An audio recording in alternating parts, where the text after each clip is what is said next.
नाज़रीन आदाब, मैं हूं अफशा जबीन। आप देख रहे हैं महाराष्ट्र न्यूज। सबसे पहले नजर डालते हैं हेडलाइंस पर।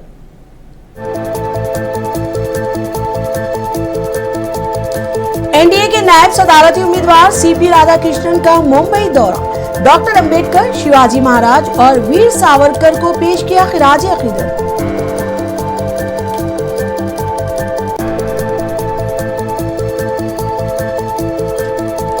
महाराष्ट्र के वजीर आला देवेंद्र फडणवीस ने नांदेड़ मुंबई वंदे भारत ट्रेन को दिखाई हरी झंडी। मुसाफिरों ने किया खुशी का इजहार।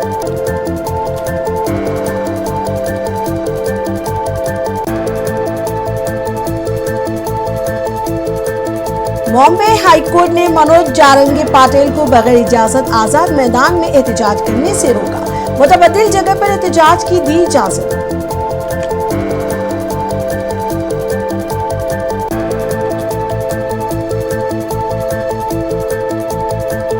रोहित पवार का दावा, नवी मुंबई में जमीन अलॉटमेंट घोटाले के हैं काफी सबूत। रियासती वजीर संजय शिरसाट से किया इस्तीफा देने का मुतालबा।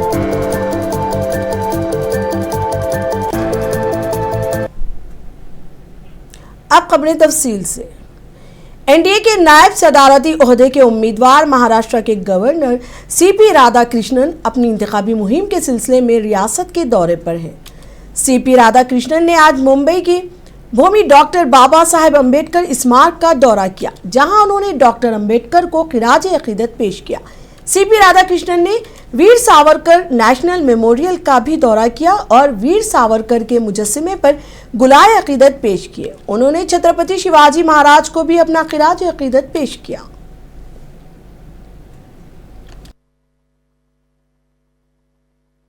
You have visited Chaitra Bhumi and you were a candidate on the. What is the feeling? We all have to respect our constitution.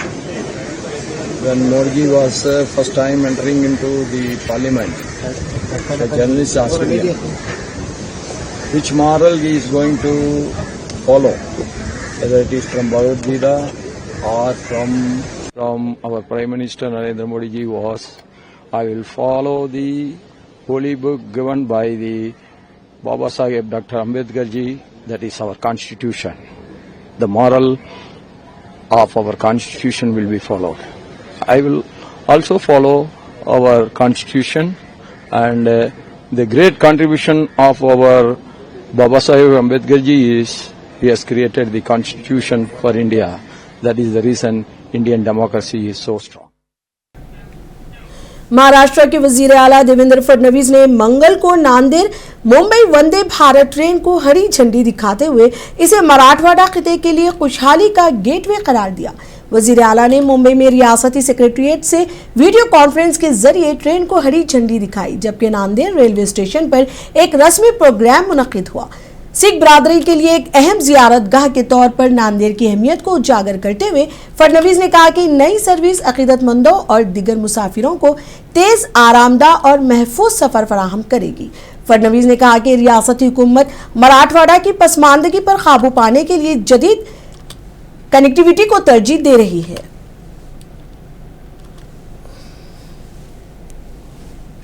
केवळ 9-9.5 तासात ही ट्रेन पूर्ण करणार आहे आणि विशेषतः पूर्वी जालन्यापासून मुंबईपर्यंत ही ट्रेन होती।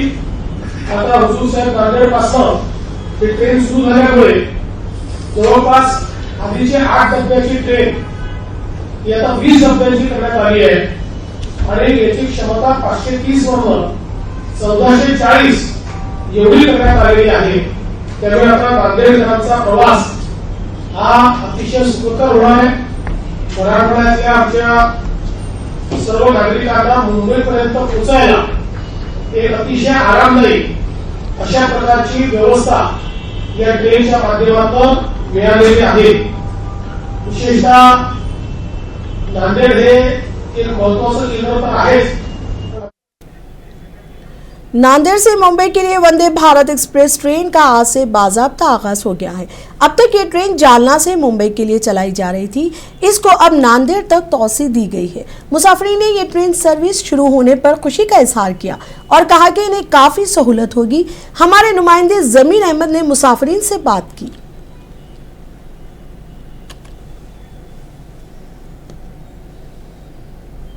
वंदे भारत एक्सप्रेस जो इस पूरे मुल्क में काफ़ी मकबूल हो गई है ट्रेन, अलग अलग शहरों से इसकी कनेक्टिविटी दी गई है।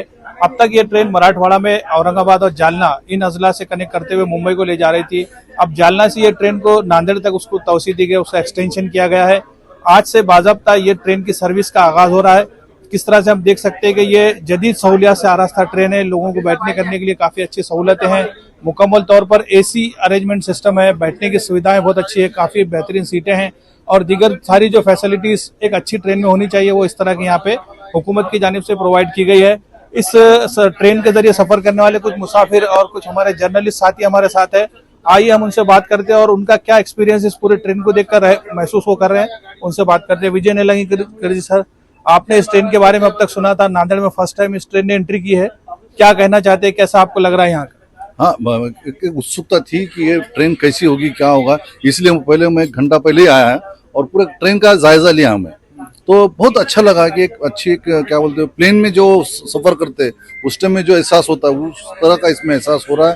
पूरा ट्रेन क्लीन है, अभी तक तो क्लीन है और सीट्स बहुत अच्छे है, बढ़िया है और लगता है कि अपन कहीं अच्छे सफर कर रहे हो। हाँ, हालांकि इसका थोड़ा टिकट ज्यादा है, मेरे हिसाब से थोड़ा टिकट कम करना चाहिए क्योंकि 1800 रुपये और 3000 रुपये नहीं कर सकते भी, लेकिन फिर भी वो हिसाब से यहाँ पे ट्रेन का जो ये और टाइमिंग का जो है अच्छा होने के कारण ये सफर बहुत बढ़िया होने वाला। जैसा कि हम देखते हैं नांदेड़ से मुंबई जाने वाला एक बड़ा ट्रैफिक है, बहुत से लोग यहाँ से जाते हैं और बड़ी तादाद में लोगों को वेटिंग टिकट का इंतजाम करना पड़ता है। कि नई ट्रेन शुरू होने से लोगों को किस तरह की सुविधाएं होंगी, क्या कुछ महसूस करते हैं, हमारे साथ है बात करते हैं। सर, मैं सबसे पहले तो सभी को बधाई दूंगा कि हजूर साहब नांदेड़ को पहली वंदे भारत एक्सप्रेस मिली है और माननीय प्रधानमंत्री जी श्री नरेंद्र जी मोदी, केंद्रीय रेल मंत्री श्री अश्विनी वैष्णव, हमारे महाराष्ट्र के लाडले मुख्यमंत्री श्री देवेंद्र जी फडणवीस, संत बाबा बलविंदर सिंह जी, हजूर साहब नांदेड़ सचखंड गुरुद्वारा बोर्ड के सुपरिटेंडेंट साहब और यहाँ के सभी लोगों को मैं हार्दिक बधाई और शुभकामनाएं देता हूँ कि एक वंदे भारत जो है हमारी ट्रेन शुरू हुई है। और हम आशा करते हैं कि हजूर साहब नांदेड़ एक धार्मिक नगरी है और इस धार्मिक नगरी से सभी धार्मिक नगरी के लिए जो ट्रेनें हैं वो शुरू होगी। अजमेर शरीफ के लिए नांदेड़ साहिब से ट्रेन शुरू होनी चाहिए, श्री अमृतसर साहिब के लिए ट्रेन शुरू होनी चाहिए, पटना साहिब के लिए ट्रेन शुरू होनी चाहिए और जितने भी ऐतिहासिक अपने गुरुद्वारे गुरुधाम हैं उन सभी के लिए भी जो है नांदेड़ से वंदे भारत ट्रेन शुरू होनी चाहिए। और हम उनसे बात करें। सर जी, आपको कैसा लग रहा है इस नई चमचमाती ट्रेन में बैठकर? हाँ जी सर जी, सबको नांदेड़ के वासियों को सभी को बहुत बहुत बधाई। जो काफी दिनों से वंदे मातरम ट्रेन का इंतजार किया जा रहा था, आज तख्त सचखंड श्री हजूर साहब नांदेड़ की गुरु की नगरी में आज इसका उद्घाटन हो गया है और रेलवे मिनिस्टर, रेलवे मंत्री और माननीय नरेंद्र मोदी प्रधानमंत्री जी, उनका हम धन्यवाद करते हैं जो हजूर साहब नांदेड़ के लिए उन्होंने एक विशेष ट्रेन वंदे मातरम नांदेड़ से मुंबई के लिए आज रवाना हो रही है और सभी नांदेड़ के वासियों को बहुत बहुत बधाई। और हम रेलवे मिनिस्टर और प्रधानमंत्री से एक बेनती करते हैं कि अमृतसर के लिए भी एक वंदे मातरम का, क्योंकि यात्री लोग बहुत आते हैं दर्शन करने के लिए, तो वंदे मातरम यहाँ से नांदेड़ से अमृतसर के लिए भी एक शुरू की जाए। तो इस तरह से हम देखते हैं कि लोगों के एक्सपीरियंस है, तासुरात है, बहुत खुश है लोग इस बात से कि ये नई ट्रेन यहाँ से शुरू हुई है और ये भी उम्मीद कर रहे हैं कि इस तरह की सुविधाएं और भी दीगर शहरों की कनेक्टिविटी के लिए हुकूमत की जानिब से प्रोवाइड की जाए। मुंसिफ टीवी के लिए मैं नांदेड़ से जमीर अहमद खान। आंबोली पुलिस को एनसीपी के सीनियर लीडर नवाब मलिक के खिलाफ नारकोटिक्स कंट्रोल ब्यूरो के साबिक जोनल डायरेक्टर समीर वांकड़े की बहन यास्मीन वांकड़े की तरफ से दायर हतक इज्जत और ताक़ुब की शिकायत में कोई सबूत नहीं मिला है। पुलिस ने यास्मीन की शिकायत की तहकीकात के बाद हाल ही में मेट्रोपॉलिटन मजिस्ट्रेट कोर्ट अंधेरी के सामने रिपोर्ट पेश की। अदालत रिपोर्ट को रिकॉर्ड पर लाने के बाद हुक्म जारी करेगी। इस साल जनवरी में ही मजिस्ट्रेट कोर्ट ने पुलिस को इन इल्जामात की इंक्वायरी करने और रिपोर्ट पेश करने का हुक्म दिया था। अपने बयान में नवाब मलिक ने दावा किया था कि इनकी पोस्ट्स और प्रेस कॉन्फ्रेंस एक सियासी जमात के तर्जुमान की हैसियत से इनकी ड्यूटी का हिस्सा थी।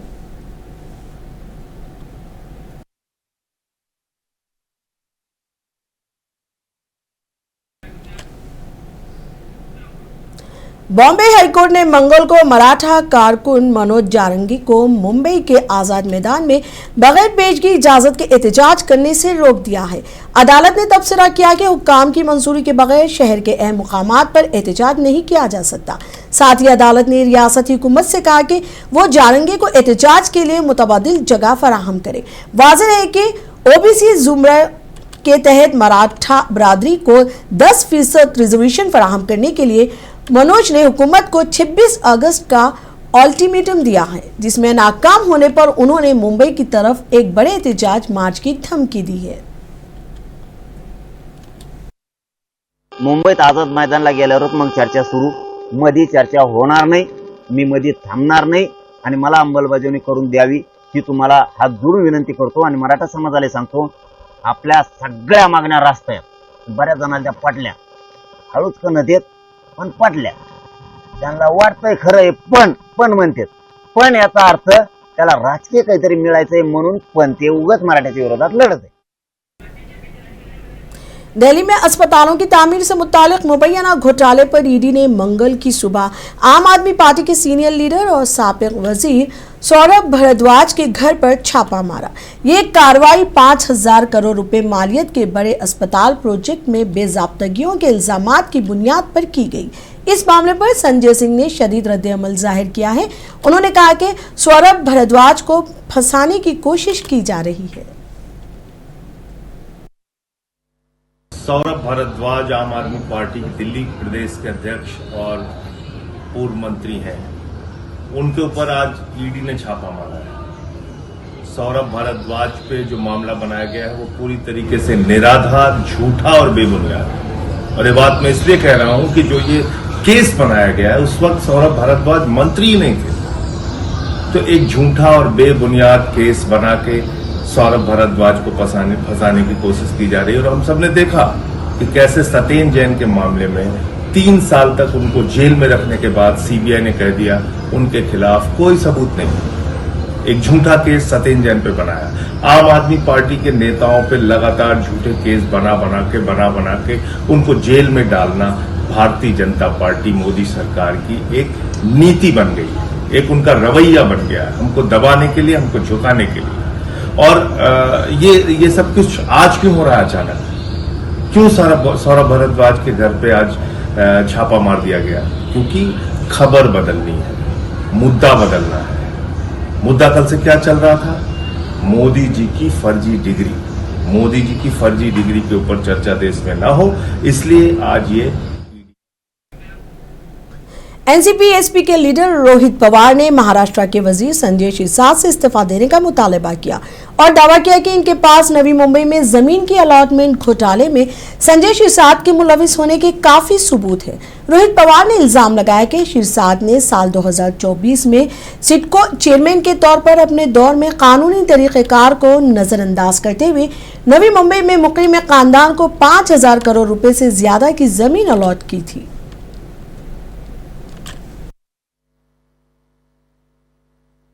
आपका एक जो स्टेटमेंट है कि 2 व्यक्ति के झगड़े में ये विषय बाहर है, ऐसा नहीं है। इसके पीछे जो सिटीजन फोरम है यहाँ का, उन्होंने बहुत बड़ा प्रयास वहाँ पे किया। उसी के साथ भावना ताई है, हमारे जो सर्व पदाधिकारी, उन्होंने इसके लिए बहुत प्रयत्न किए हैं, बहुत कष्ट उठाए है। उसी के साथ मेरा ऑफिस यहाँ पे बहुत दिन था, उनके माध्यम से बहुत सारी चीजें हमको मिली है, पत्रकारों से हमको बहुत सारी चीजें मिली है। इसलिए ये विषय 2 जन के झगड़े से बाहर आया ऐसे बोल के नहीं चलेगा। ये विषय बहुत जनों के प्रयास से बाहर आया और उन सबका प्रयास इसीलिए था कि यहाँ के जो भूमिपुत्र है, यहाँ के जो लोकल लोग हैं, जिनको 12.5% का जो भूखंड है जो मिलना चाहिए बाय लॉ, वो उनको नहीं मिल रहा है। लेकिन यहाँ पे जो मंत्री आते हैं वो 2 ही दिन में 42 टेबल्स पे फाइल घूम के। पुणे शहर में इस साल ईद मिलादुन्नबी सल्लल्लाहु अलैहि वसल्लम का जुलूस 5 सितंबर के बजाय 8 सितंबर को निकाला जाएगा। इंतजामिया ने इस मौके पर रिवायती जुलूस निकालने की इजाजत दे दी है। पुणे के joint commissioner of police Ranjan Kumar Sharma ने बताया कि जुलूस की इजाजत सुबह से रात 10 बजे तक दी गई है। इस दौरान शहर में सिक्योरिटी के सख्त इंतजामात किए जाएंगे। इंतजामिया ने शहरियों से अपील की है कि वो मिलादुन्नबी सल्लल्लाहु अलैहि वसल्लम के जश्न को आपसी भाईचारे और अमन के साथ मनाएं।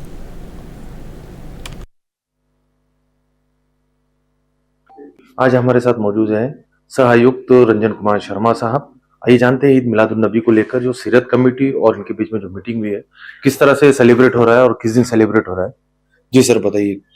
इस साल 5 सितंबर को ईद मिलाद का जो है सो सेलिब्रेशन है, लेकिन उसका जो प्रोसेसन है उसकी तारीख 8 सितंबर को तय की गई है।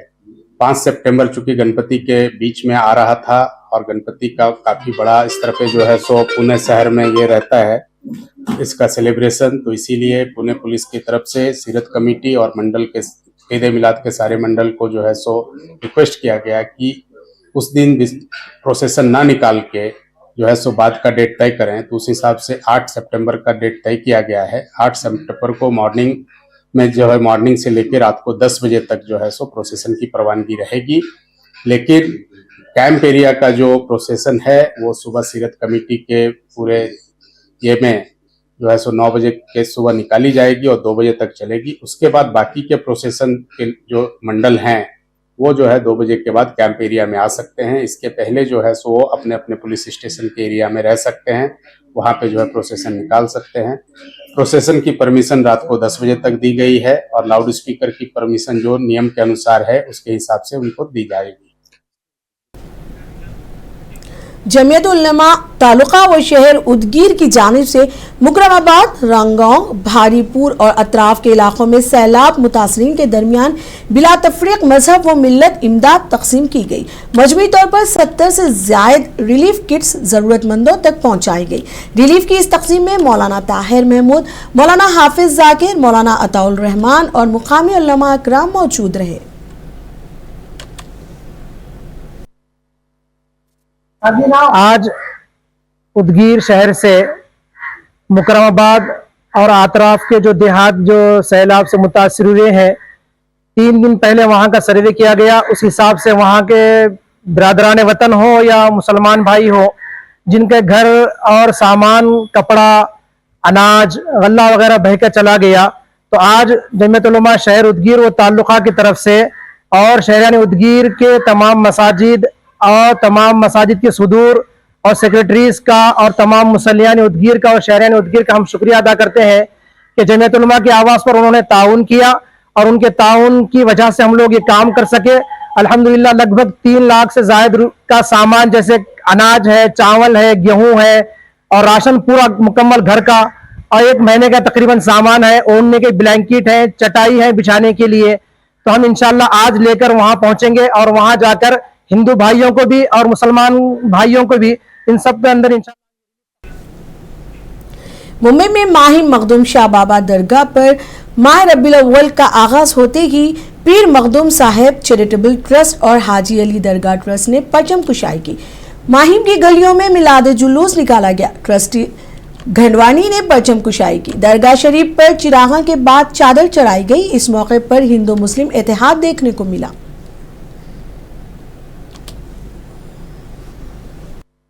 उनसे क्या कहना चाहेंगे, जिस तरह से 1500 साल ईद मिलादुन नबी का आगाज होने जा रहा है और आज दरगाह में प्रेस कॉन्फ्रेंस भी रखी गई अपने रोशन को। अस्सलातु वस्सलामु अलैका या रसूलल्लाह। सरकार की आमद मरहबा। पूरे आलम को माहिम दरगाह और हाजिली दरगाह की तरफ से सरकार की आमद मुबारक हो। माहिम दरगाह और हाजी दरगाह के हर साल प्रोग्राम चलते हैं और ख़ास करके ईद मिलादुन नबी के 15 दिन में काफ़ी प्रोग्राम्स है, मेडिकल प्रोग्राम है, एजुकेशनल प्रोग्राम है, इंटरफेथ के प्रोग्राम्स है और हमारी टीम है जो पूरा मैनेज करती है अल्हम्दुलिल्लाह। और आज जो है परचम कुशाई का दिन है, अभी जाएंगे अंदर, परचम कुशाई रोशनी भी होगी वहाँ चिराग की और उसके बाद में दरगाह में ज़ियारत भी होगी और यहाँ लाइट्स भी ऑन होगी। कोल्हापुर में शिवसेना यूबीटी के कारकुनों ने सड़कों की खराब हालत के खिलाफ एहतजाजी मुजाहरा किया। मुजाहिरीन ने शहर की सड़कों में जगह जगह गड्ढे होने की शिकायत की और इंतजामिया पर इस मसले को हल करने का इल्जाम लगाया। मुजाहिरीन ने मुतालबा किया कि जल्द से जल्द सड़कों की हालात को ठीक किया जाए। गए 3 साल में कोल्हापुर में गणेश जी खड्डे में से आ रहे हैं और गड्ढे में से जा रहे हैं। ये जो महापालिका के आयुक्त है उनको नींद आई है, इसलिए हम जगाने के लिए आज यहाँ आंदोलन किया है। लेकिन हमें पुलिस ने मज्जाव किया है, आज अंदर जाने से रोक लिया है। लेकिन हम हमारे कोल्हापुर को खड्डे से मुक्त करके ही रहेंगे, इसलिए हमने आज शिवसेना उद्धव बालासाहेब ठाकरे पार्टी की तरफ। बॉम्बे हाईकोर्ट ने रियासती हुकूमत को सेहत आमा पर कबूतर के असरात के बारे में माहिरीन की एक कमेटी मुकर्रर करने की हिदायत दी थी। अदालत की इस हिदायत पर हुकूमत ने 12 रुकनी कमेटी तश्कील दी है। कमेटी को न सिर्फ सेहत से मुतालिक मसाइल पर काम करने का हुक्म दिया है, बल्कि वो ये फैसला भी करेगी कि क्या कंट्रोल फीडिंग की इजाजत देना मुमकिन है। अगर मुमकिन हो तो मुकामात की निशानदही और इसके लिए क़वायद व ज़वाबित का मसवदा तैयार किया जाए।